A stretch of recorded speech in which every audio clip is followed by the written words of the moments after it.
Lindenhurst is a village of 27,000 on the south shore of Long Island, New York. These are the people who grew up there and their stories. Everyone I know is from Lindenhurst. Yo, anybody that's ever had a phone call with me is going to be waiting for this me talking and chewing. That's like Rob McAllister's favorite thing to fucking do an impression of me was, yo, what's up? What was I doing today? Today I was doing coffee stuff. I was doing brewing, cleaning, Cambros and brewing vessels and air pots and all that fun stuff. Some sourcing, running around to markets, picking up cinnamon and syrups. The certain syrups have been impossible to get from the regular distributors. I've been getting them from Marshalls, strangely enough. There you go. Like in that big impulse buy aisle. Yeah. All the gourmet candy at the checkout. There's that one, but then in the back by the gourmet foods and stuff where they have like gourmet pastas and snacks and stuff. I don't know. There's a lot of cool olives and pickled things back there. I was grabbing these pickled Brussels sprouts for a while that were like sick. But yeah, and it might be actually cheaper than buying wholesale from the distributor, which is funny. Like the same thing happened with oat milk. I was buying cases and it's way like substantially cheaper to buy from Target. So I'm like, all right, now I only have to store like 6 or 8 cartons at a time instead of 4 cases. My garage is running out of space, so works for me. There you go. Pro tip. Yeah. You learn as you go. That's it. Every year is different. Yeah. So tell us a little bit about your family when they came to Lindenhurst, what the origins are there. I wish I had prepared for that a little more. So my parents could just be immediate family. Yeah. My parents are both from Valley Stream, which to go from everyone I know is from Lindenhurst. The second town that everyone is from is definitely Valley Stream. It's got to be Sean O'Connor, PJ, the rail, Vinny, like it's Valley Stream is like this other epicenter of everyone. So my parents are both from Valley Stream. They got married at some point in the 70s. I don't even actually know. And bought a house in Lindenhurst. That's about it. There's not much to it. My dad was a mailman. He was still working in Long Beach for at least the first 7 or 8 years of my life before there was an opening at Lindenhurst and he transferred to that post office. But so he was commuting from Lindenhurst. They just bought a house, yes, to Long Beach. I actually did it with him once and helped deliver mail when I was like 6, but I fell down a giant set of stairs and cut up my elbow, and I have scars still. Oh, so that's why as an adult you're avoiding working for anybody else. I mean, yeah, it was a bad start. From the time I was 6 years old, I tried to work for somebody else and it sucked and I got fucked over. So, that's an early life lesson. Right? Yeah. I mean, I almost appreciate that I learned, well, I was shown, but I guess I didn't learn because I did go spend, at least 25 years working for other people. It is what it is.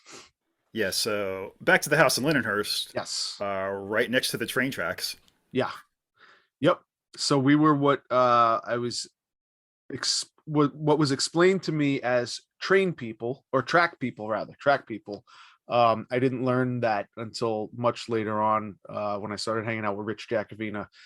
And he told me, yeah, you guys are track people. You guys, the Garbies, anybody who lives along the train tracks, something about the electrified rails and the power lines is affecting your brains. You guys are all fucked up. I was like, okay, Cool. Is the cutoff for track people just a block in either direction? I don't have a clue. Like Gotcha. it's not my, like I wish I knew Uh-huh. more about how it worked. When you guys get Rich on, which I hope you're gonna do. And I look forward to hearing. I'd love to hear more about how track people works. I just know that I don't know the specs. I just know that I Yeah. am track people. Yeah, I get it. And as track people, like I was talking to somebody last night, Quinn was talking about shooting people with a BB gun that were being too loud at a bar across from his apartment, and we definitely used to hang out my bedroom window. Vito, you were probably there for it. I was shot a few times. Yeah, shooting trains with BB guns as they Yeah. pass by. So Yeah, going over your house as a kid was a lot more freedom. yeah, I guess so. I mean, we used to keep it like hidden somewhat. Like we could kind of, find a space to go do some weird, stupid shit, and nobody really was paying attention. Well, I also remember the first time coming over your house, you guys had a bunker Yes. built into your backyard, Yeah. which I don't think I knew what that was at the time, Yeah. but it was a legit like military style bunker with the sandbags around it, so Yeah. you could shoot things with a BB gun Wow. as It if you was- were at war. It was the summer of Hurricane I think Hurricane Bob, whatever summer that was. 90, maybe 91. 91, Sorry. 92. Yeah, somewhere around there. Yeah. I lucked out. I was a Boy Scout and I went to camp up Beating at, Hollow. no, I was actually Uh. at Camp Yagug up in I don't know where the hell that is. That in Rhode Island? I don't know. It's definitely off the island. We took the ferry, and I was away when the hurricane happened while we were at camp, and it was kind of a lot. It was a lot. We were like, held up in a big what do you call it? Like the big kind of hall structure thing where everybody goes to eat and stuff. Yeah, the mess hall, whatever. Yeah. Like we were holed up in there for the whole hurricane, and like came back as soon as it was done, but there was no power at the docks in Port was it no, I don't think it was Port Jeff. I think we came to what is that? Orient? Yeah, Orient. There was no power and the radar stuff wasn't working, so we like kind of rammed into the dock pretty hard. And it was anyway, that's completely aside from the bunker. My dad made my brothers dig the bunker while I was away at camp, and they were pissed at me because I was away and wasn't really involved in the digging so much, but I definitely got involved in like filling sandbags and surrounding the thing with the sandbags. Like it was a legit like a GI Joe foxhole thing, like, but it was fucking big. It was at least 3 feet deep. Like you could get in it and nobody could see you. It was at least like 10 by 4 feet. Like it was full size, like Vietnam crazy shit. And he had a lot of wild ideas going around back then. He was into like doomsday prepping type, like not the full-on stuff that people are into now, like having rations and all that shit. He was just into like, we got to have this bunker in the backyard to like, hide in to shoot it. I don't know what the fuck the idea was, but Soldier at one of point, Fortune kind of shit. yeah, real weird stuff. I mean, at one point he definitely drew up like a schematic, like not any engineer level stuff, but he definitely drew up like plans to build like an actual room under the yard and like, air ventilation pipes and stuff. And he wanted to, do not that he had the wherewithal or any idea how to do it, but he definitely wanted to do it. And he's been pretty obsessed with the end of the world for quite a while. Like he was super into Nostradamus. He's the one that got me into that stuff. But he used to talk about tidal waves all the time. Like he was definitely expecting one like any day. And I guess that's kind of subsided. I haven't heard about it in a while, but yeah. So what made him decide to send you to Catholic school? My mom. My mom made him decide to send us. Like, that was her thing. She went to Catholic school. I believe, I'm pretty sure she did. Up to a certain point at least. So she was into that whole thing, and sent us to OLPH. But that's like where- old school Catholic school. The nuns that you hear stories about. Yeah. Ours Oh were yeah. ours were much more tame. I mean, I've seen people's hair get pulled out of their head. I've seen people get hit with rulers. Like, I definitely saw that shit happen. Not later on. Like, it was definitely the early, like, probably Yeah. maybe like you and Chris were probably in kindergarten, first grade. First, second grade, it was what's her name? Sister Adelaide. I definitely saw her pull somebody's hair out of their head. Like, pull a fistful out. What did someone do to deserve that? Like, what's the Like- crime that is punished? Like talking to somebody during the Okay. class or something. Like, it was like not that anything is, that's justified. Fidgeting, for anything. maybe? Yeah. I remember there was some fidgeting going on. Sister Adelaide used to make me go down to the teacher's lounge and get her lunch every day.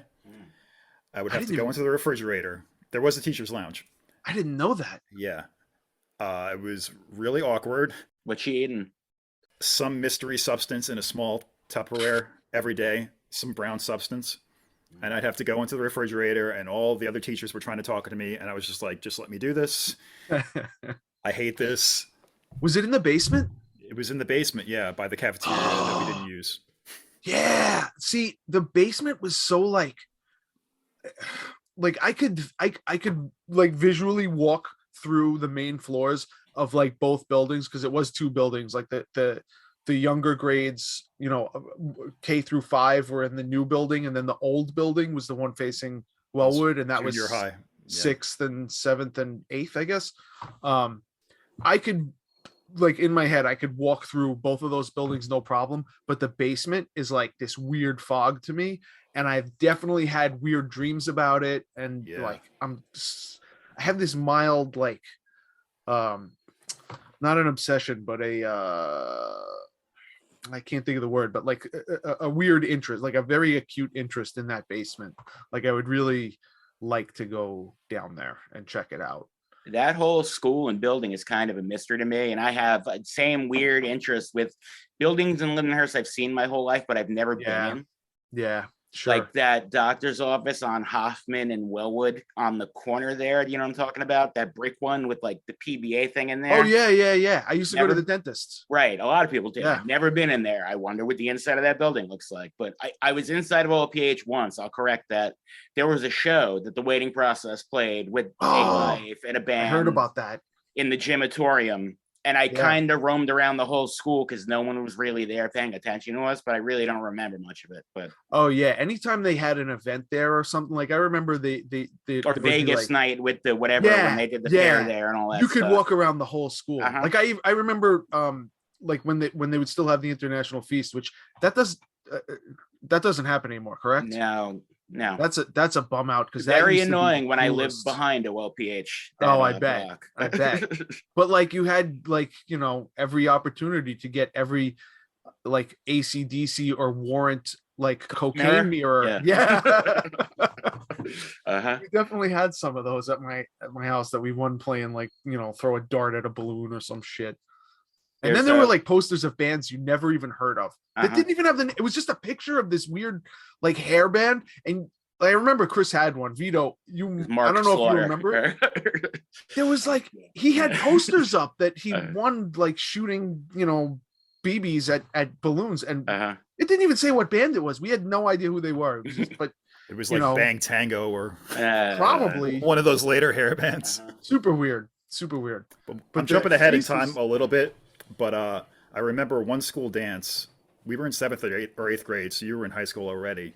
Yeah. The DJ didn't show up, so they called you, and you showed up with your PA system and all your I did? CDs. You don't remember this? I don't remember that at all. Wow. What is real quick? What's the Holy age difference shit. between you two guys? Because Anthony is the years. same age as Chris, right? Yeah. So Gotcha. 2 years. Okay. 2 He goes 2 years older. Gotcha. I DJ'd a dance at OLPH when I was in like 10th grade, 9th, 10th grade. Yeah, What dude. was he spinning? Wow. I don't remember that. So somebody had a Janet Jackson CD with them. I remember Gotcha. we played that. Rhythm Nation or something? Yeah, Yeah. a few times. Yeah. We played a lot of stuff we wanted to listen to. Yeah. I mean, there was Oh. probably some Motley Crue and you know, I White would Zombie imagine. was played. Yeah. Yeah. Yeah. The original stack of CDs would have definitely been Wayne's World soundtrack, a little Alice Cooper. Yeah. The Motley Beat My Crue was all Frankenstein. Chris's. Chris had all the Motley Crue and Metallica even. I don't remember what the hell I even like, you know, because your CDs collection had to start with Columbia House or Yep. Chris had BMG. Columbia BMG. House. I had BMG. Chris had Columbia House. Yeah. But that's where all the CDs definitely came from. That is crazy. Like I vaguely sort of almost have a little bit of a recollection of this happening. It's so weird how much shit I don't like, not even don't remember, but is like completely washed. And I don't know what, like I very regularly, like I meet people and they're like, I've known you for like 15 years. And I'm like, I don't remember. I'm sorry. Yeah. Like, I feel really bad saying I don't remember you, but I have no idea. And like, it happens more often than, you know, you would want it to. And there's like huge chunks of time, like multiple year spans that I don't remember anything from at all. And I'm like, did I have like some kind of head trauma? Did some shit happen? Did something go on? Like, why don't I remember these things? Because I used to have this sparkling memory of like, I could tell you in order for like the first 5 years I was going to shows, like every show I went to, I could tell you the first through whatever Same. the last one was. Yeah. And that's kind of gone away. But like Too much happened. Yeah. It's true. Yeah. Well, that's the thing with the volume of, you know, when the volume becomes so big and it's like 300, 500, you know, you can't remember individual ones, but like there's definitely huge chunks of times I don't remember. I don't remember the early 2000s much. Yeah, I don't know what's going on. Maybe I think I have black mold. I don't know. Something's in my house that's rotting my brain. Yeah, I have a weird brain fog. So I don't remember. Like I almost vaguely remember that now that you've brought it up, but if anybody ever asked me if I ever DJ'd a dance, I never would even possibly have said yes. So that's kind of cool to find out. DJing loosely. I mean, you know, We kind of just took over the dance because the DJ Yeah. didn't show up. that's But, you know, fucking awesome. yeah. That's like a huge, kind of a big, like a milestone in our. That's like No. a coup. Like we Yeah. kind of, Yeah, that was a victory for us. yeah, dude, that's 'Cause, sick. you know, those school dances, we would always bug the DJs to play Metallica and just shit Yeah. nobody wanted to hear. Yeah, yeah. And he'd be like, all right, we'll play one song and then it's back to whatever. But Mhm. I guess that's a good segue to ask, when did you begin playing music? And what was your first instrument? I'm gonna say like 1993, which would have been, oh god, the math. What grade that would make that would make me 14. That's a little old. I feel like I was in I think I was in 8th grade. I think I was Okay. still in OLPH. I think I was in 8th grade. And it's that same era where we had gotten, you know, we started getting into music and like really like, you know, I think my brother started hanging out with Vito in like 2nd grade. So Yeah, like, first or and second, yeah. and we all hung out together. So we kind of all got into music together. So I want to say like, you know, 91, 92 ish. We probably started listening to like Faith No More and whatever was on MTV that was like, you know, getting into rock metal type stuff. You know, and like definitely a big one. I think about this a lot was Ozzy No More Tears was like yeah. huge for me. Chris got me the You know? tape for my birthday in 5th Yeah, grade. I remember that actually. That was just a huge record for me. I think what I had was a dub of your tape. I don't think I had the CD ever, but like I used to listen to it and like, you know, Zakk Wylde and shit and like a lot of solos and guitar playing and like that and Metallica made me want to play guitar. And I actually had picked up an acoustic here or there around the house because my dad always played. He tried to teach me years and years and years ago, and he was like trying to show me like he had like one of those little sheet music notebooks and was showing me like notes and stuff, and I was like, I don't give a shit about any of this. And I bailed, which he's still like, I think he's still probably kind of bummed about that. Like I never like I went my own way like I bailed on it completely. And then a few years later when I got into like metal and stuff, you know, he was super psyched that we wanted to play, and he got us all instruments that Christmas. Like Chris got a drum set, I got a Fender Strat that I still have, you know, but I kind of just like winged it and you know, figured it out on my own for the most part, and like little milestones of like, you know, a guy telling me how to play a power chord, like, oh, don't play single notes, play a power chord and shit like that, and just building the skill set from there. You know, I mean, he's definitely psyched that we, you know, started playing music and got into music and whatever. But yeah, that's pretty much, you know, he wanted us, you know, totally wanted us to play. So he got me a guitar for my, you know, he used his the mailman Christmas tips. Anybody that doesn't know, you're supposed to tip your mailman at Christmas. You're supposed to, or the holidays. You're supposed to tip the mailman, and they buy their kids guitars for Christmas, and then their kids' lives are fucking ruined. So I guess the follow-up question to that would be, when do you start a band? Immediately? Yeah. No, not even. No. We started the band before we had instruments. Right. That's how it goes a lot of the time. Yeah, we were air guitar and smacking shit or whatever it is. Dude, we and Vito was part of this. Like we had the was it Capital Punishment before we had the instruments? I think we had the logo and the name. I'm sure that we did. We had the logo, the big CP. We drew a logo, we had a name, we had like song titles, and me and Chris would put on like you remember those Concrete Corner mixtapes of like various things. So there'd be like a Testament song on there, and we would listen to it and just write our own lyrics over it. That was like, that's a Capital Punishment song. Like totally insane, but at the same time, like kind of awesome. Like that's sick. We were more DIY than anybody. We didn't even have instruments. Yeah, the best bands are logos in notebooks before their bands. It was totally that, like, you know, high school, middle school, like notebook logo on a notebook thing. Like that's literally what it was. So here's my memory of all that. I remember showing up at your house one day when you had first got your instruments. You were sitting on the couch with the Strat and like a little practice amp, and you started playing Three Little Pigs by Green Jello.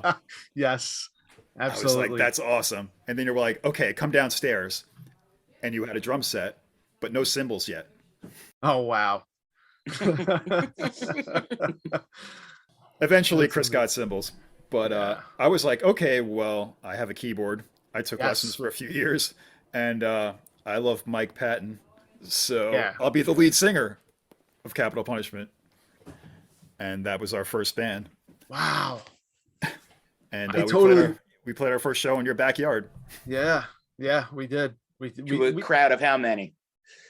Oh, at least 10 people. Okay. At least, yeah. More than a lot of bands. So you have since played shows where people have paid and there have been less people there, I'm assuming, right? Yeah. Yes. And girls showed up. Girls showed up to see us. Oh, 100%. Yeah. Oh, wow. Yeah, it was a good start. Then it got weird. But for one song now, there's a legendary track called The Centipede Man. Yes. Which Chris sang. We switched. I played drums on. And that's where we figured out, oh, this is what needs to happen. Like you were a million times better than him at drums. He was taking lessons and shit. You were over there with a keyboard and all of a sudden sat down and you were like, you know, a million miles past him on drums. And he had a really good scream. That was crazier. He had a good scream. You remember any lyrics to The Centipede Man? What's The Centipede Man? I can tell you the whole song right now. Let's do it. So there's like a weird intro where it's like, just like a lot of whammy bar just going down like and riding the cymbals, and it's the Centipede Man returns from the grave to kill the bastards who cut off his legs. And then it kicks into the fast thing that we totally thought we were like this heavy metal band, and we were absolutely playing punk. We were playing 3-chord punk. Yeah. We had no idea what punk was. But like we found it, and it was the Centipede Man, the Centipede Man. He used to rule the land. He's the Centipede Man. They cut off my legs. Now everyone begs. Now I'm back. I'm on the attack. That's it. It just repeated from there. And there's like an 8-minute solo. Wow. Yeah. Yeah. Which somebody else had to play because I could never play lead at all.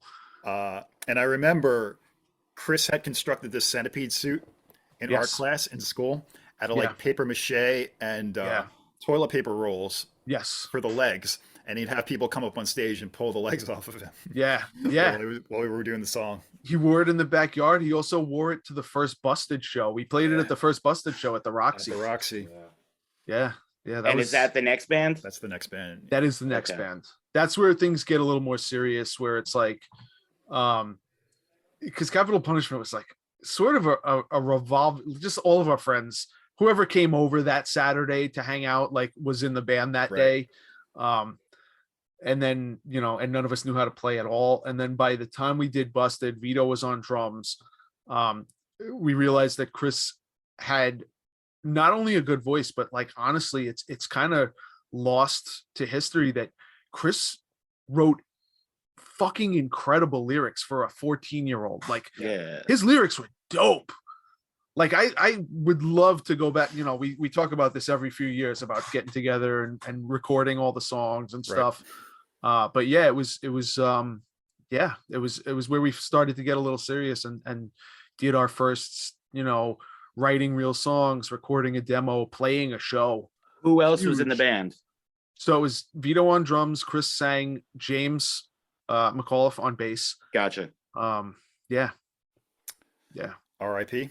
Right. Yeah. Yep. And played our first shows at a club with that band. They had me call to book the shows because I think I had the deepest voice at the time. So I sounded the most adult. Yeah, you had a crazy like Adam's apple thing going on. Yeah. Very early on. So I had to get on the phone with this 60-something-year-old club owner named Frank Cariola to book us at the Roxy Music Hall in Huntington, which is now a Chinese restaurant. Albert's Mandarin Gourmet. Yeah. Who were you guys lucky enough to play with? Oh God. The first show I don't remember. Okay. I think it was just like a locals only deal. It was pay like to play.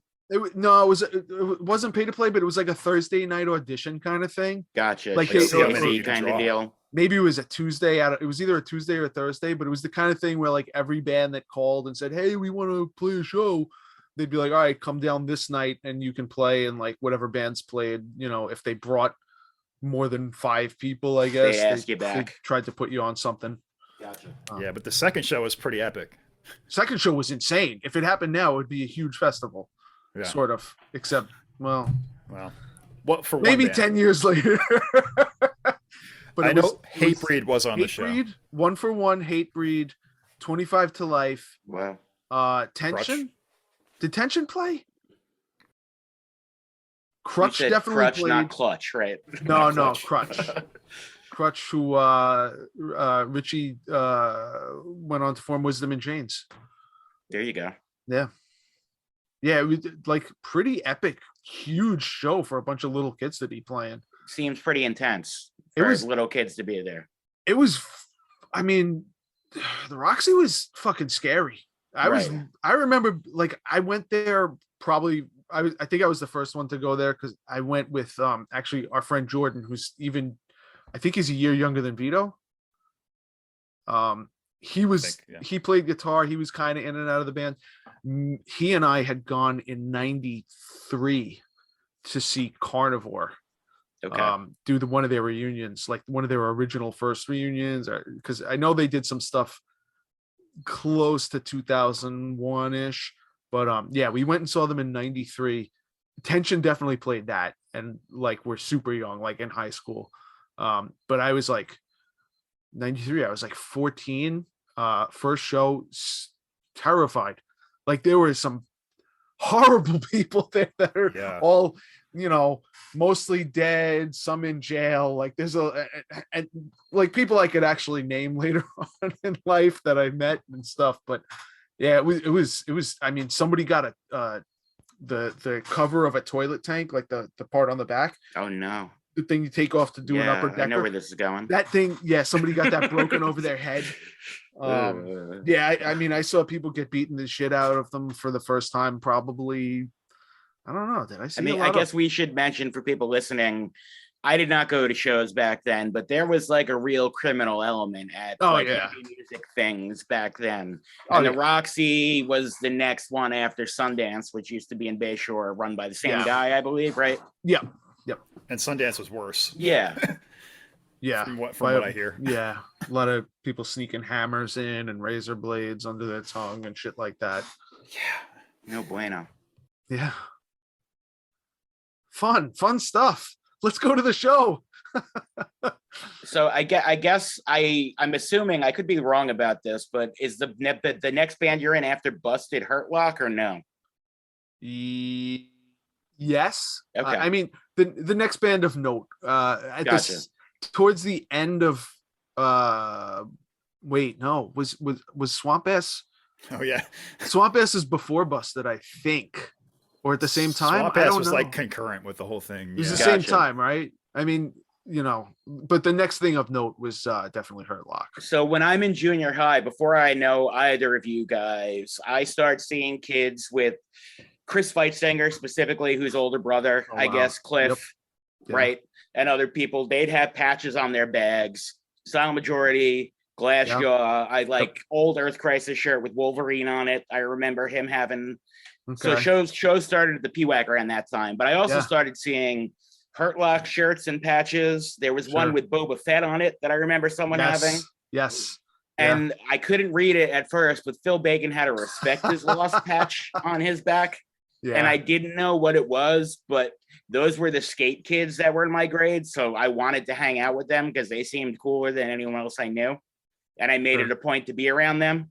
Sure. And I never got to see Hurt Lock or Respect Is Lost, but years later, I'm, friends or friendly with many people that were in those bands. Sure. Yeah. So explain who was in Hurt Lock. So Hurt Lock was me, Chris, my brother, singing again. Right. So half of Busted. Greg Cook on drums. Correct. Yeah. Who of Death Kids fan. I was gonna say we met Greg at a Death Kids show at the Roxy. I think they were opening up for Morbid Angel. Makes sense. And wild stuff. But I think he quit the Death Kids and he ended up, he was playing bass with them, and he was a wild drummer, and he ended up playing with us. We met him through that, I guess. And then he brought in Jay Forget, who originally played bass for us.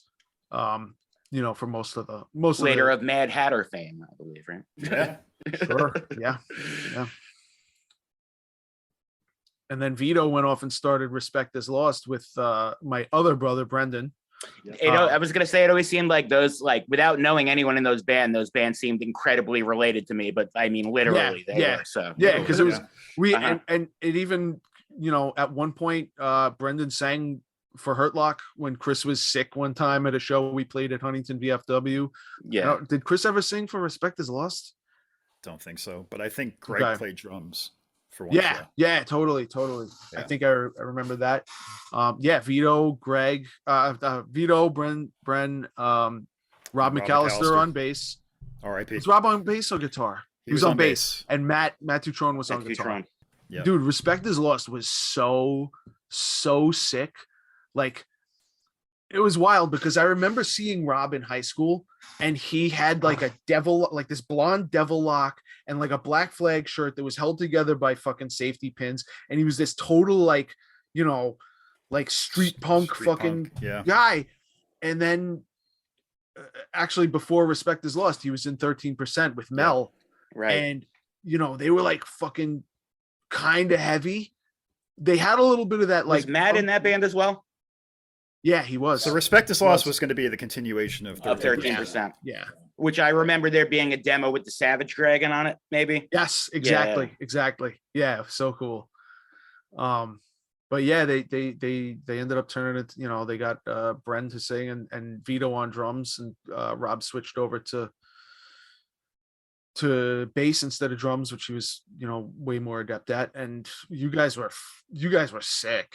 You guys were like, Respect Is Lost was not even ahead of its time. It was right on the money for the time. It was very because, you know, there was a lot, it was very heavy, very like, you know, the tough guy thing. E-Town, you know what, before its time, because you guys had the E-Town Concrete thing kind of going on a little bit, and especially like the way they started, they you know, they got super hip-hop later, but like when they started, they sounded like Respect Is Lost. And you guys predated them, so props on that. You guys were sick. There you go. Another great lyricist. Like Bren wrote like songs that I can't believe he was what, 12, maybe 13. Literally in that band? 12. Yeah. He was 12, and he was writing songs about beating up the entire world.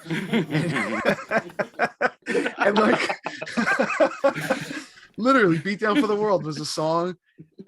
There were incredible songs about like racist cops and shit. Like, this is a 12-year-old kid from the suburbs. And like full on boots and braces skinhead. Yes, exactly. Now, do you think Neglect had an influence on his lyric writing? In references to local bands, or not so much? I don't think so much Neglect. I mean, he was really super. I don't remember. I mean, we all were into Neglect, but he was really, really into Agnostic Front and Madball. Gotcha. Yeah. Like, I took him for his 14th birthday to see the first Agnostic Front reunion, which was just insane, incredible. But yeah, he was super into AF. He was super into Cause for Alarm, which nobody is. Yeah, like he it's funny because in later years he became much more like, you know, thugged out hip hop and stuff, but like he was into like the real good early New York hardcore shit at a very young age. He was into Cause for Alarm and shit like that, and it's not like because that was what was happening at the time. This was like 95 and shit. It was years and years and years after, you know, it was a decade after that, but it was already old. Yeah, but he was super into that stuff. I would have to say that Madball probably had a lot to do with his lyrical influence, you know, where some of that stuff came from. But just wild shit. And Judgment Night on all of us, like Chris and Brendan both, like so much of what, you know, we were into and what we were doing came from Judgment Night and Biohazard. Huge. You know, that we were from a fucking suburban town, and we were like definitely super into like the whole like Brooklyn thing because of Biohazard. And like, you know, at one point I remember I wanted to put my grandfather's address in Brooklyn because my grandfather lived in Brooklyn. I wanted to put his address in our demo to get like street cred. Didn't you have a cool address? Yeah, it was 108 Gotham Avenue. So like that's what that means. That's the best address you could ever think of. Yeah. Holy shit. Gotham and 108. Yeah. Yeah. So I guess to move this forward a little bit, I don't know any of you guys until I'm in high school. OOPH goes up until 8th grade. So your parents make you decide to go to public school for high school, or did you have an option to go to a Catholic school? No, the option was take the test, right? Because there was like a test you had to take for Catholic high schools. It was right, entrance or placement exam or something. Yeah, almost like a baby SAT or whatever. Mm-hmm. The option was if you get a scholarship, you can go to St. John's. Right. If you don't, you're going to Lindenhurst. Fair enough. That's what we can afford. There you go. So we went to Lindenhurst. Gotcha. You know, which thank God I never would have met most of the people. Well, you know, all the people that I spent the next preceding 10 years with at least. You know, I don't know that we would have been doing bands and stuff like that. I don't know what the hell I would have done if I had gone there. That's what I was going to say. My first day of high school, I meet a few key people. Vito here is in my homeroom. And I meet him immediately because we both took the journalism class. And if you took journalism, you were in the same homeroom instead of an alphabetical homeroom for whatever reason. Then my first period class was Mr. Tracy's graphic communications, where I met James. Yes. And he was a contract student, which meant he took the class for a second year and was like independent study, doing his own work, kind of teaching kids in the class. So he picked me and this. Do you remember the kid Tom McGovern, the big? Yeah. Oh yeah. Absolutely. He picked me and him to be in his group and kind of like shepherded us around. And he was that kid. Might have, I don't know how old he was, but I feel like he might have got left back and rehabs and stuff like that going on with him. We can cut that out if that's the kind of thing we don't want to talk about. Later that day, I'm in gym and I meet Rob McAllister, and he picks me to be on his football team. So within one day, I meet 3 different people that are involved in, I guess, local music vaguely to that scene. But it seemed that like all the kids that went to OLPH had a closer ear to the shows and all that stuff were going around, like Mike Jackalone and whoever else, you know? Yeah, I mean, our little crew, you know, Vito and Mike Jackalone and Chris and me, and he was and in Brad Swamp Ass as well. Jackalone was in Swamp Ass. Yeah. Swamp Ass was me and Chris and Brendan, all 3 of us, and then Mike Jackalone. We never had a guitar player. Chris played bass, also better at bass than drums. He was such a bad drummer. He's got this one beat that, and it always kind of comes up, and it's been like kind of a running thing for many years. Like, he's got this one beat. He plays this jazz break beat that's completely insane that nobody else could even think about playing. But like, that's the only thing he could do. Yeah, everything else is just like not good. But yeah, and Brendan and Jackalone both sang, and it was kind of like again, another band that, like, I guess at this point we had found hardcore, but like definitely way more punk than we had any real, any right being. Like we didn't have that influence yet, I think, and we just kind of found it and found this sound that it was fun because it was like stupid. We had songs about Swamp Ass, literally. Hilarious lyrics. Yes. Yeah. Some of which I will not repeat. Yeah.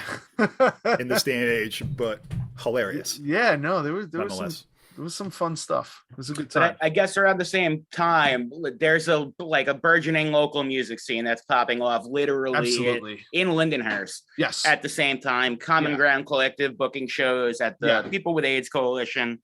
I never went to any of those shows because I didn't really have friends that would go, and my parents wouldn't let me go alone. But I would see a line of people with dyed hair outside of the warehouse every weekend waiting to get in there. Yeah. And I remember probably after the PWAC closed, the first time I remember seeing you, I didn't even meet you.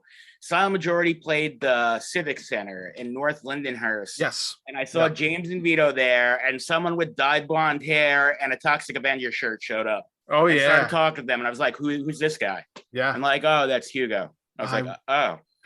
I wish I knew where that shirt was now. I guess you might have been in Arkham at that time. So here's the thing. What's funny is whenever I think of that shirt and literally my dyed blonde hair, the picture on the back of the Arkham 7-inch is me with the dyed blonde hair and that shirt. It might have been the same. It literally might have been that night. And then we went to the show after taking the picture. That would make sense. Back to Tom McGovern. He did a zine for like an issue or two, and he had me write reviews. Yes. And I transcribed an Arkham interview with Anthony. Oh, wow. Once for him in it. So here's the thing. Do you remember the name of the zine? It might have been Setting It Straight or something like that. Setting It Straight or Taking It Back or something.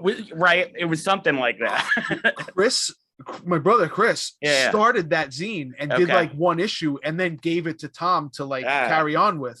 So like it all comes back. It's just like a weird incestuous circle of Lindenhurst and punk rock and hardcore. Tom knew I liked ska, and I guess that was a time where you could send a copy of a zine to a record label and they would send you shit to review in the zine and ads to put in there. Yeah. So I got a box full of Moon ska CDs from him. Wow. Like international Japanese ska and shit. Sick.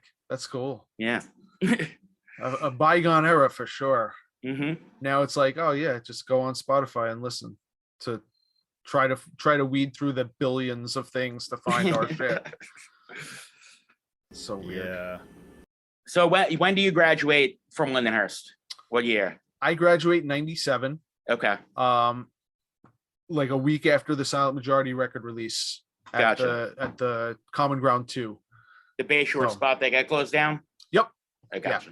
Yeah. I think it was the show was May 21st, something like that. Like the flyer's in my head because it pops up I could see online it every too. few years. It's like One King Down, 25 to Life. It's 25 to Life, One King Down, Glassjaw, Hurt Lock, Silent Majority. Brothers Keeper. Brothers Keeper. I think Sons of Abraham replaced Glassjaw. Gotcha. Or maybe they played instead of 25 to Life. 25 to Life. I think because I'm pretty sure Sons of Abraham played. I remember Baldwin Broken SG. But yeah, it was a few weeks after that I graduated. So that was like my big big send off into the real world.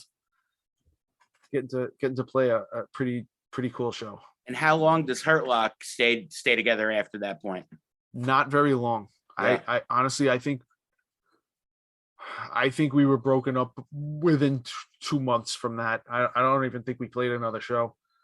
Don't remember why. I have no idea what happened. Chris could probably tell you. I have no clue what happened. My first real recollection is Chris is he was in, was it Screwhead? Yes. Yeah, with Derek. And Vito. And me. And Rob. Vito, Rob. Derek, and Rob. Yeah. And he wore like boxing headgear or something when you yeah. Yeah, that was a thing. Lindy Power Violence, one of the few pretty legit power violence bands to come off Long Island. I can't think of many. I had my marching band chops back then, so I was able to play blast beats. Nice. Your flims and your flams. Yeah. So college, you took a while. I took 9 years. On and How many schools? Started at Dowling, switched to Nassau. Is Dowling even open anymore? No, Dowling doesn't even exist. Right. That was the one in Oakdale. It's Midgetville or whatever, small people town, whatever you call it. Yeah, over that region. It's right on the what's that river called? Great River. I don't think it's even Great River. Great River's the next town over. I think the Oakdale merge though, right over there. Yeah, there's a name to that. I can't even think of it, but yeah, it's it is no more. It was somebody chime in the comments. Yeah. What that river is? It was an Connecticut. That could be it. Does that make sense? Yeah, I'm picturing the road sign, the Great River, no Great River, which is also over there, but then it says Connecticut State Park, so it probably is the river over there. I feel like the river is Connecticut, but yeah, it went out of business a few years ago, which is funny because I can't get my transcripts now. Yeah. They're gone. I've actually gone over there and checked it out in the past 2 years. What is in that giant old building now? Nothing. Yeah. There's literally nothing going on, and it makes me crazy because there's this atrium, this beautiful atrium, and like these old it's an old mansion. It's one of the old early Long Island Gold Coast era mansions. I forget who the who the original people there were. It wasn't the Father Dowling and his mysteries, right? Yeah. But I can definitely remember the smell of the wood in the there was one hallway that goes between buildings, and it was all this beautiful wood veneer and moldings and stuff, and it was legit real wood, 100 years old, and there was this intense smell about it that I still remember to this day, like just one of those weird things that no one will ever. What were you majoring in initially? So I started Dowling pre-med, and now you're a doctor. And now I'm not a doctor. And I started Dowling pre-med, and then like 3 years later I started Stony Brook pre-med as well, and now I make coffee in my garage. But so what it was I was playing in bands. I was doing that whole thing, and I was like super, super into it. And I'd read every interview and every zine and talk to people. And I was friends with Derek and all that stuff. And I wanted to go on tour. I wanted to see the world. I wanted to do all that shit. At the time I was in high school, I was seeing an allergist. I've always kind of had allergy issues. And, I went in, and this guy does like, the intake interview or whatever, and then sends you off to his assistants to get various tests for, various allergens and see what they need to set you up with. And he reads the test and says, okay, we're going to set you up for this shot, this shot, this shot, and this shot. And then you come every 2 weeks and somebody else gives you the shots and you never see him again. And he's apparently in the office 1 day a week. So I'm like, well, if I need to pick a career, allergist sounds good to me. So I was like, I want to work 1 day a week and then play in bands. So I did the pre-med thing for a minute. Obviously it was not something I was particularly vested in or something that I had a lot of drive behind, because all I wanted to do was play in bands. So I fucked up. I actually had a half scholarship at Dowling, and I blew that. And then I went to Nassau because I couldn't afford to go to Dowling and fail. As one does, yeah. Yeah. Kicked some ass at Nassau. Did pretty good. Got my associates. Went to Stony Brook. Started back at pre-med. I don't even know why. I don't know what the hell I thought I was going to do, but, floated around Stony Brook for a bunch of years. I also took a semester at Suffolk. So 4 schools total. But yeah, I didn't know what the fuck I wanted to do. And I was switching between business and liberal arts and pre-med and bio. And then finally I got really into like Strike Anywhere and a lot of more radical political bands at some point, and decided I wanted to be a history teacher and teach kids what's really going on. And, within a year or two of that, found out that you can't do that. They make you teach this, teach to the test and all that bullshit. But I was already working in advertising by the time I had gotten all the credits I needed for my degree. So I just took my degree in U.S. history with a minor in education and said, just give me my piece of paper. I already have this job, and just stuck with advertising for 14 years plus, the past 3 years since doing freelance. So slipped in there sometime. It's the first time I recall meeting you, I believe, was going to Crazy Fest with Evan. I don't think I knew you before then. Ultimate Party Vacation. Yeah, me and Evan pulled up to your house, and then I spent 15 hours in a car with you going to Kentucky. Yeah, yeah, man. Wild weekend. That was an incredible weekend. It was a very good time. I still have stories that I do from time to time pull out from that weekend. That's 2002 or 2003? Jesus. I want to say 2, but I think that was 2 because you went 2001, before, right? Yeah. And it had moved. It was on like the waterfront when we went, and it was in like the weird tenty thing when you went, right? It was right on the river. Yeah, maybe I'm wrong then. But oddly enough, a lot of those videos have come up on the Hate 56 channel in the last year. Yeah, from both of those Crazy Fests. Crazy Fest 5 was 2002, and that was the one that AFI and Sick of It All played. That's what I specifically remember. AFI, Tiger Army, and Dillinger on the second day were the headliners, I think, and like Snapcase, Stretch Armstrong, Bane the first day. Yeah, I remember that Dillinger, the guy set his amp on fire and threw it into the river. The river. And then he jumped on it. And then he like suplexed it or some shit. It was weird. Yeah, totally. And I mean, my favorite memory from that is obviously shooting fireworks at a hotel, or yes. Walking into like us driving around town, like when we get into some trouble, and then finding this hotel, this big L-shaped motel with all the balconies, and everybody's out partying, and we're like, oh, that's where we can find some trouble. And we walk in. We go up to the top floor and walk right past these kids into their room and just start filling water balloons in their bathroom. And they're like, "Hey, what's going on?" And we're like, here, take these and throw them. And they start throwing them down. And people were throwing fucking glass bottles up at them. And somebody almost got their head split open. Like, oh, we probably got to get out of here. And then we lit some smoke bombs. Yep. And threw them down to the second floor. And somebody kicked it off and it went under a van. And the lobby clerk thought the van was on fire and called the fucking fire department. Yeah. And then people definitely got arrested. We watched people get arrested as we were leaving.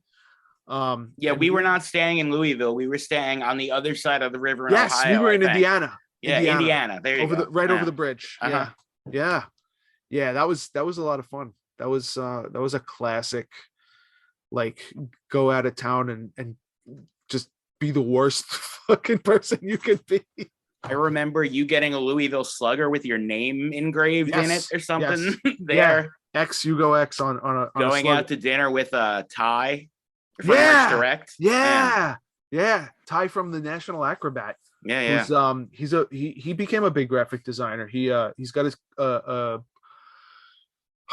he had a company called State Champs. I'm not sure if he's still doing that, but I know he works for the Seattle Sounders. There you go. The soccer team. The MLS football club. Yeah.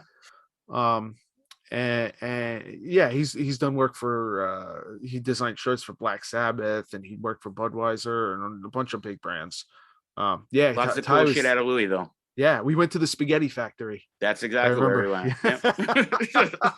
Oh man, yeah, what a time! Mm-hmm. And my fond memory of that weekend was by taking a bicycle built for two around the Louisville waterfront with Rob Link. Oh my god! Yeah, I remember. And we dropped into a bowl at a skate park. Oh my! With that thing, yeah, that giant crazy bike. Wow. I kind of remember you could rent them for like $5 or $10 for like an hour. I remember the bikes, and I remember the skate park was right next to where the show was happening. That was an incredible weekend. I have a bunch of photos that you guys had stolen my camera and had people hold a sign that said Dan Yeeman refused to hold up a sign that said like "fuck Hugo" or something like that. Oh, did he? Yeah, it was. You definitely got Chris Wren from Bridge 9. Various other people, I don't know who they were. Shout out Evan Reinheimer, Kite Photography. yeah, absolutely.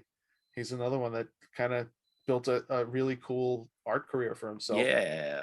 A lot of hardcore kids running stuff now in that realm. Oh, I mean, another one too. I lost my dog, Jim McDonald. I saw him all weekend there too. It's Steve and Vinny and Blood Red. Yeah, he was with Blood Red probably. Yeah.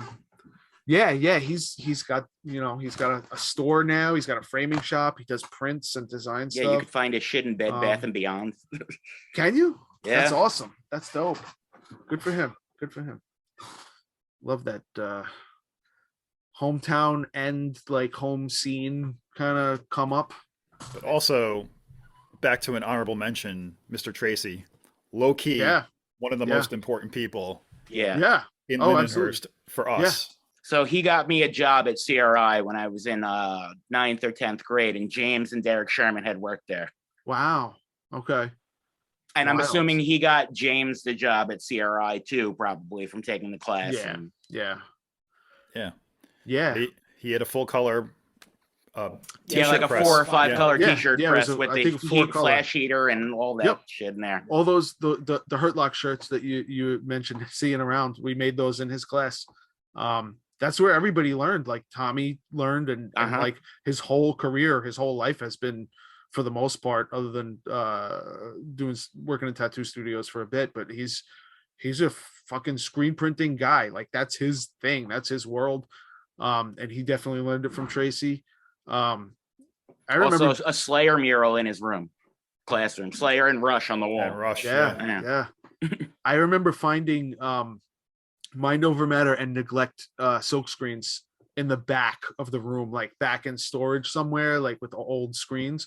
I found those and I was like, holy shit. Like, and it's funny because like at the time, those bands both broken up. I did see Mind Over Matter's last show. Neglect was before my time, but like, an early Mind Over Matter shirt. It felt like it was like, this is ancient history shit. This is like an archaeological dig. Meanwhile, it was like 3 years earlier. Yeah. And now it's like, dude, it's been 3 years since like my band practiced. Like, right, since the pandemic happened, it's fucking crazy. On it's the crazy same how tip, like I remember finding an issue of the Charles Street Times with a review of Mind Over Matter that Artie Philly wrote in Miss Monofusco's file cabinet. Oh my God. See, but same thing. That seemed like it was forever, and it was maybe right. Yeah, it was 4 or 5 years earlier than that. It was like 5 years back then. I was talking to somebody about this the other day. It's a 30-year life. There's this curve that happens as time goes on. Specifically, I remember General George coming to a show at Long Island Zoo and being like, "Yeah, me and Cosmo from Society's Downfall, we've been going to shows for 10 years now. We're like, the oldest OGs in Long Island hardcore. 10 years. Like, you got to let us in for free from now on. That's hardcore retirement." And I remember like my jaw dropping and being like, holy shit, 10 years. This guy's got like super OG status. Like, oh man, what's it going to be like to someday have that kind of like stat? And I'm like, and if I count, back to 1995 or even 93 for Carnivore, you're talking 27, 30 years. What the fuck happened?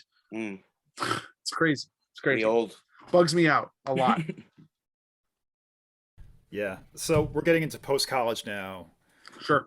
You were in a string of bands, and you played with Tension for a while. I did. And you toured overseas with them. Yes. Yeah, I did probably 3 years playing with them. Again, funny enough. So the first show, me and Chris and Rob Grannis had bought tickets to see Motorhead and Typo Negative. Chris was like 11 and I was like 13 probably. We were super young. We went to the Ritz. The guy at the door was like, "Nope, you ain't getting in. You're not 16." So the first show I ever saw was Damn Yankees and Jackal. Chainsaw, the whole thing. Hell yeah. But the first local show and hardcore show or whatever was the Carnivore show, and Tension opened. So they were like, other than Damn Yankees and Jackal, they're the first band I ever saw. And it had to be 13 years later. I ended up joining the band for about 3 years. We did a record together that I like once in a while I put it on. I'm like, when was I able to play guitar like that? Because I don't remember ever being that like it's super a lot of technical picking and stuff and a lot of fun fast shit. Like I'm like, I really dig that record, and I feel like it was so late in the game and like 2 lineups later that like people weren't really paying that much attention. And I think we did a really cool record. But yeah, we did go to Europe together. It wasn't like it was a tour, but it wasn't a tour. Like we were over there for like 11 days and played like 5 shows maybe. It was basically around a show called Ninja Fest that happens in London. Joe knew May, who used to do Ninja Fest, and she got us on it. And then we booked a couple shows in Germany and Holland and stuff around, or leading up to Ninja Fest really. But it was awesome. It's something I still to this day like have been waiting to get back to. Because that was the only, I've played in like, depending on where you draw the line of like, if a band makes a demo, it's official, or if a band does a record, it's a real band. Depending on where you draw that line, I've played between 20 and 28 bands. I've been involved in a lot of records. I've joined bands after the records, whatever. And I never got to do like almost any legit touring. Like Headsource Breakers went on a 2-week tour that lasted 4 days. And that was the biggest, it was a lot of weekends. I did a lot of weekends with On the Rise out of state and stuff, but that was the only time I got to go out of the country. Actually, it's the only time I've physically been out of the country in my whole life. But it was fucking cool. It was cool. Yeah, Europe's a different world, especially for hardcore. Oh yeah. Yeah. Like I'd noticed that touring there with a completely unhardcore band, they love New York hardcore in Europe. Oh yeah. Yeah, we played at like one of the kind of squat venues, AZJ in Yeah, we played there. Is that in Saarbrücken It's in Bielefeld, okay. Germany. Yeah. I remember talking to people there about Yuppie Side and Cause for Alarm and like all these bands that had played there, you know, years before and stuff, and it was super cool, and they were so into it. And you know, they feed you. It's amazing here. You know, it's like, you're fending for yourself. Hurry up, get off stage, you know, whatever. Yeah. And over there, they're like feeding you. They're putting you up. The one promoter kind of got like, he didn't get mad at us. I think he got like his feelings hurt a little bit that when we got into town, we went and booked a hotel room, and he's like, "Why did you do that? I have a place for you." And we're like, we've never been outside of New York. Like, we don't know about that. Yeah. We've never heard of that happening. Like, what? But yeah, it's real cool. I think because it's very old school there still. It's kind of like, we have guests, we feed them, we put them up. It's like a very old world kind of attitude over there. Yeah. I mean, there's that, and there's also, you know, a bit of an appreciation for like bands coming from across the planet to come play there. Yeah. When, you know, they legitimately appreciate you and your craft and you coming and doing that. Yeah. And there's, you know, it's not even like, it's not fair, but like, you know, bands from New York are, you know, just kind of stacked higher than bands from fucking rural Germany. Like, you know, there's like if you start a band in New York, if you start a hardcore band in New York, like, pretty good chance not everybody's heard you, but they've heard your name. Like, especially back then, you know, now still kind of, but back then, like, you were known, like, people knew who you were. There were a lot of zines. There was you know, everything was kind of focused around here. There was a big scene happening, so people in the rest of the world knew about it. So when you came to their town, like, it was kind of important to them. So it's dope to see that kind of respect and appreciation happen, because again, you didn't see it here. Like, I remember when it was a big thing, like, you had to yell at everybody to stay inside the club when the touring bands were playing. Like, a band came from wherever and you're playing Ground Zero and everybody's standing out front smoking or whatever. And it's like, guys, come on. But yeah. And it was like, back then you couldn't just go on Spotify and what a band sounded like from another state. Yeah. You know, it was a surprise, and like that made it cooler. Yeah, no, you had to buy a compilation. Yeah, it was it's made things super easy to like get music up and out into the world. Like, I could record a song in my living room and have it on Spotify by the end of the day, and people anywhere in the world can listen to it, but they're not going to, because nobody gives a shit. But yeah, it's nobody's gonna listen to something I put on Spotify now, because nobody gives a fuck. Right. I've done it. I've put like things out there, and like literally nobody is gonna take the time to listen to it. Whereas back then, if you had a song on a label sampler and you had a record on a label, it meant you did some shit to get to that point. Or if you like, physically handed me a demo, I'd probably listen to it. I wouldn't just throw it out. Probably at least listen to it. And like it took a certain level of like being committed to it, and there was a certain level of achievement to getting to that level where, like, you know, you have a record and people are going to listen to it. So it thinned the herd a lot back then. Nowadays there's no thinning of the herd at all. So it's like you know, I remember like you look at like, oh, the record industry, you know, they come in and sign you to this big deal and they give you these advances, and then you end up owing all this money and they fuck bands, and, you know, that whole thing. And it's like, yeah, I guess that sucked. And now the power is more in your hands as a band to just do your own thing. But like, you also, there's no promotion for it, and you're just drowning in a sea of other content. It's a double-edged sword. It's the democratization of content. It's a level playing field for everyone. Everyone has the same access to put it out, whatever. So the lowest common denominator has the same opportunity that you do. Yeah. Unfortunately. Yeah. I can be on the same streaming platform as Metallica, and you know, it's just as easy to click to my song as theirs. But again, like, you're also on the same level playing field with the whole world, so there's no pedestal to stand on and go, hey, look, you know, check out my shit. It's tough. Yeah. I forgot to bring this up timeline wise, and I don't remember what year this was, but there was a time where the band I was in, Milwaukee Skyrocket, played your living room. Yes. Yes. That was the last pick, the dodgeball. Yeah, and the Almighty, right? Yeah. I think you guys were still the Almighty. I think so as well. Because there's contention about whether that was the first or second show. But that would have been also like 2002, 2003 or something like that. It would have been 2002, because I think by 2003 I had moved to the Hogwags house, so I was still living at my parents' house at that point. So it would have been 2002. It was the only time my parents ever went away without us. They went to I think Vegas or something with it was like a bar trip with like either the Lindy House or possibly the before it was the Rail, it was Ginger's. Right. I think it was with Ginger's. What is the Lindy House? I have no idea what that is. The Lindy House is what's it called now? Restoration. Okay. Yeah. That also had a different name that I can't remember the name of.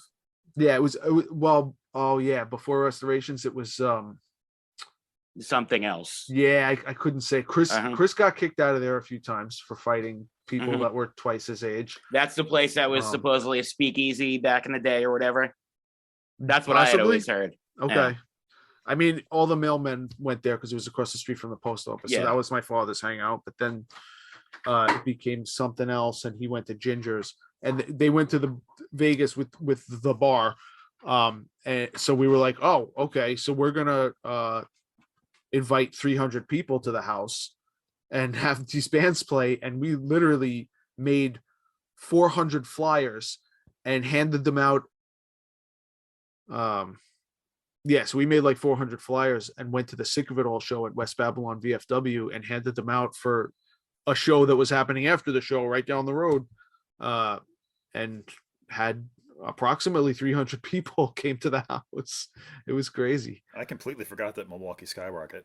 Yeah, I did too. I thought it was just us two. Yeah. I only remember the Almighty.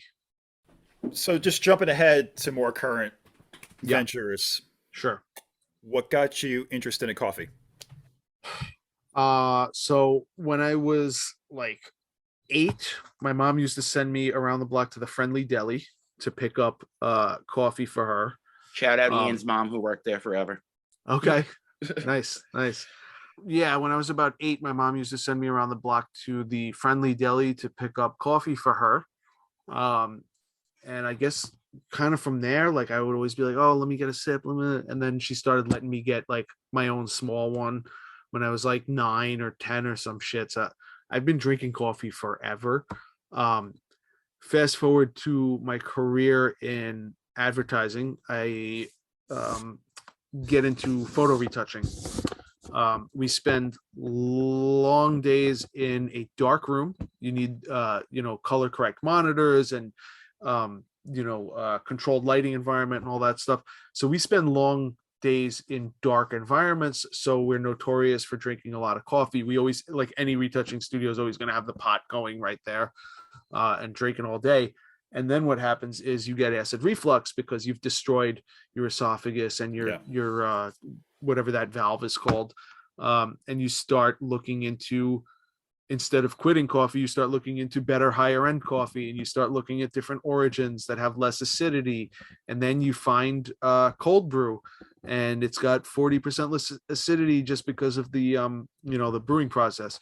So that all kind of went down at the same time. So that's kind of what got me into coffee at the level that I eventually got into it at, and got into coffee culture and the whole world of actual higher end coffee and third wave coffee. at the same time, just from playing in bands and stuff like that, going to other cities, going on tours, going to college towns. Where did you go? You went to the coffee shop. And it was always that kind of like community vibe going on, and the place where you kind of got to get your bearings and stuff like that. I always loved that. And before I was even into coffee, you know, on like the third wave level of being into coffee, I was I wanted to own a coffee shop. I thought it was cool. I thought it was the coolest thing in the world. I used to go to Witch's Brew when I was like 20 years ago. I think they just hit 25 years now or something. Yeah. And I was like, this is the coolest thing in the world. This is the coolest kind of business. Like, this is just, you know, it's awesome. And I want to do this. So I wanted to do it forever. And then, you know, I started getting more and more into, you know, specialty coffee and stuff. And, you know, people had heard me talk about it for years and years and years. And at one point, somebody kind of said, when I was, you know, going into my spiel about, I want to open a coffee shop one day. Somebody said, yeah. We've all heard about how you're going to open a coffee shop. And I was like, oh, okay.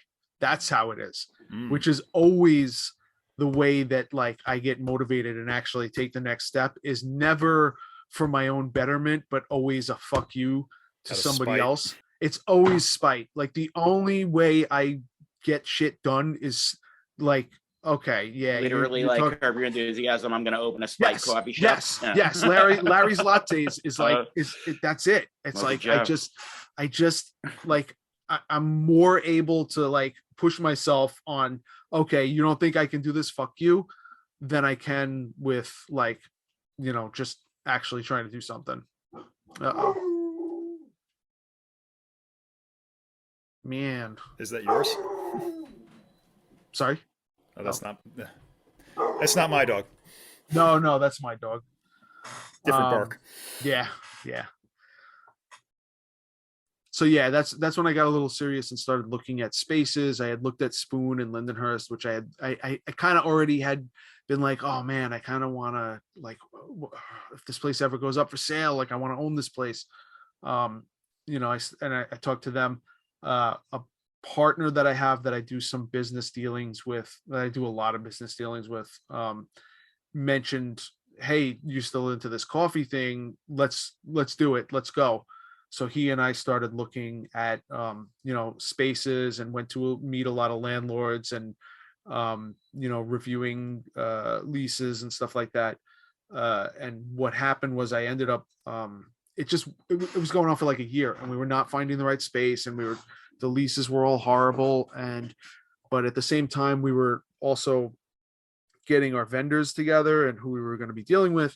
So I reached out to the, you know, we had done tastings with a couple of roasters, and I reached out to the one that we had chosen to work with and said, hey, let me come in and jump on the roaster with you and screw around and, you know, show me the ropes a little bit, because nothing's really going on here and I want to start doing something. And that's when I kind of launched the brand, the Nautilus brand, and started doing beans online for mail order. And then from there, it kind of, I ended up finding my way into like this vegan fair that was actually huge. And then somebody there invited me into my first farmer's market. And now I'm in like 5 farmer's markets 5 years later. So that's kind of the path. Yeah. Any plans still of a solid location, or just still doing wholesale and farmers markets? No plans as such. I 100% want to open a shop. I want a brick and mortar. I need a brick and mortar. Like, I've outgrown the space that we have here at the house for you know, brewing and everything. I've got the roaster in the garage now. It's really outgrown the space, and it's getting difficult. It's getting difficult to do without a separate, you know, brick and mortar location. And obviously, you know, I'm not just going to move into a warehouse and just run the farmers market business from there. Like, it's got to be a shop. But yeah. I mean, that's definitely part of the model that I have in my head. Like there's two different models that I have in my head. And one of them is, I mean, it's Witchesburg, it's because they're one of the only spots around that's, it's a house. It's not a strip mall. It's not a Subway sandwich shop that just it's coffee, not sandwiches. Like they have the vibe. They have the sitting down community, little nooks for groups to get together, and they have food. It's that and everything. Old school coffee house vibe. Yeah, like it's mismatched that, furniture. Yeah, local artists on the walls. It's the punk Cafe Nervosa. Frasier reference for anybody that's younger than 40. But yeah, it's either that or my other thing is the whole like brewery model where it's like a raw industrial space and they have all the brewing equipment and you can see it and it's kind of cool. Right. And they have like the tasting area and stuff.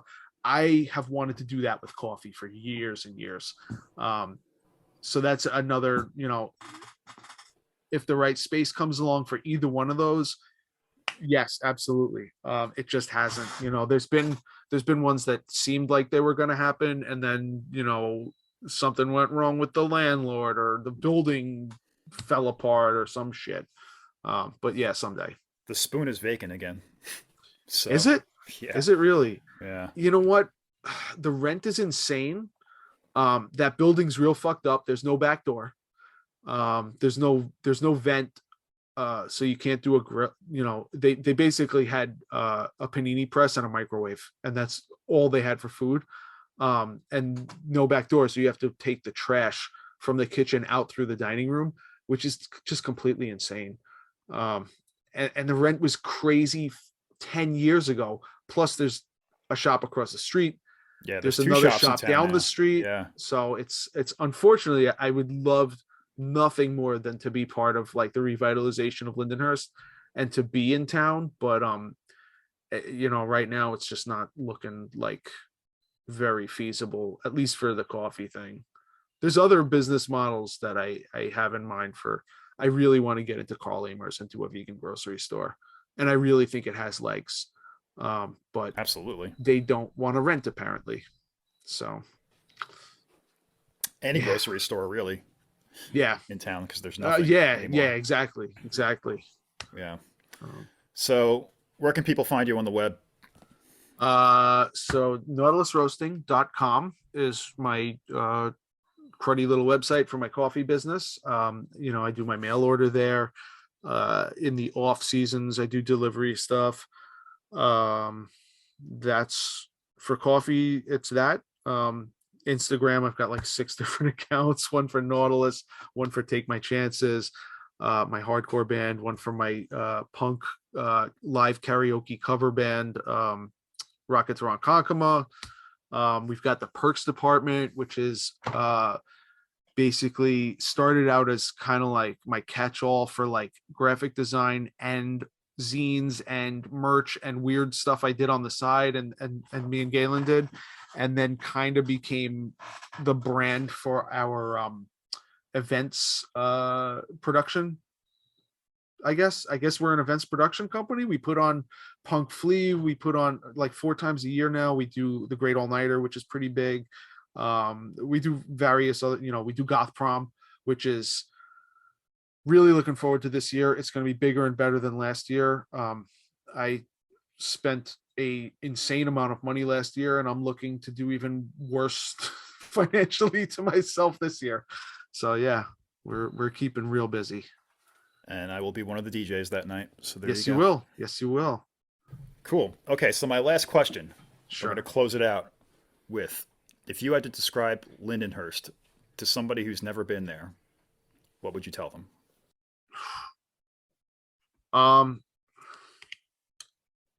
Man, that's a loaded question. I have a lot of, I'm super tied to Lindenhurst, and I have a lot of history there, and I have a lot of people there.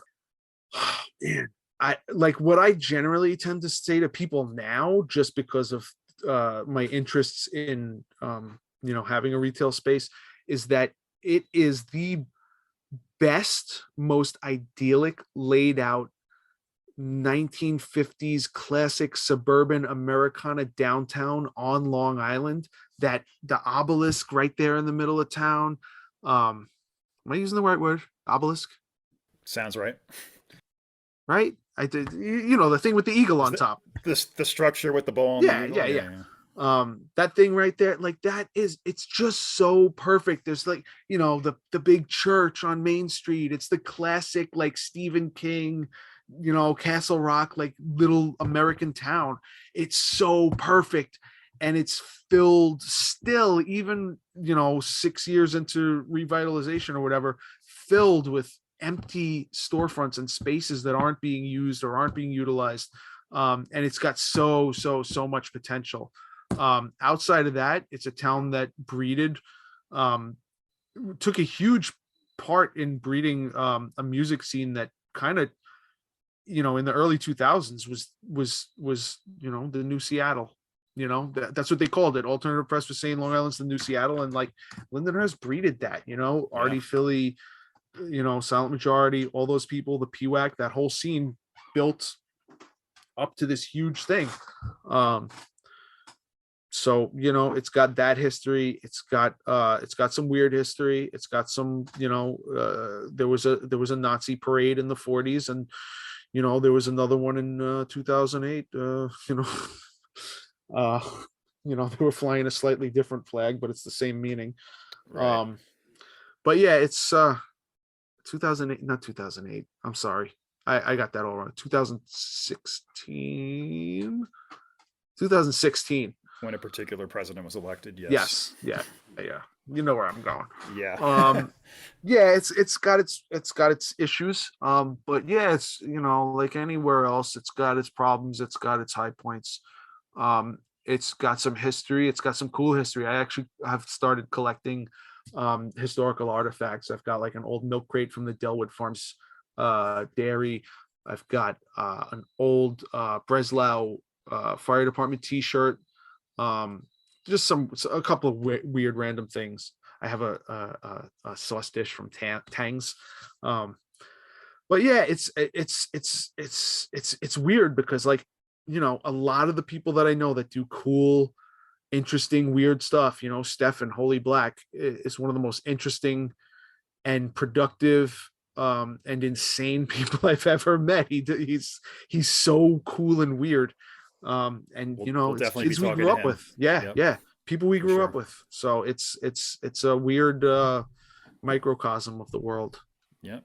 And that's why we're doing this podcast. There you go. That's exactly it. That's it. Hugo, thanks for talking, man. Yeah, man. And thanks for having me. Yeah, check out Nautilus Roasting online. Check out the Perks Department and all their events. And we'll see you next time.